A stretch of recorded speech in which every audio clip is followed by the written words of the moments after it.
Бүгін Байдыйкандын день полосуна келдик. Байдыйкан менен биздин соеводдор, соя тиккен фермерлер иштешет. Алардан агрохимия, удобрение, бардык химикаттарды алышат. Аларды деген азыркы 21-кылымда дрондор менен гектар жерлерге чачып кетишет. Аларда дроновый услугалар дагы бар экен. Бул жерде мына комбайн услугасы да бар.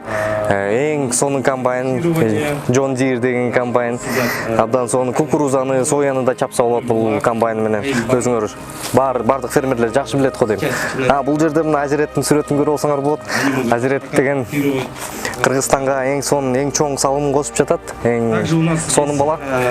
Байдыйкан деп жазсаңар, Азиреттин дагы даныйларын таап алсаңар болот.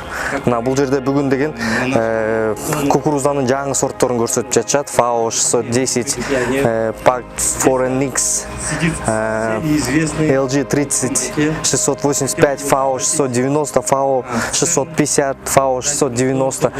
Бул жерде сонун жаңы гибридтердин Pioneer, американский популярный сорттор, бардык сонун нерселерди, агротехникасын, демонстрационный поля, площадь бүт барын көрсөтүп жатышат. Фермерлер менен ачык иштешип жатышат. Ушул нерсеси абдан жакты мага.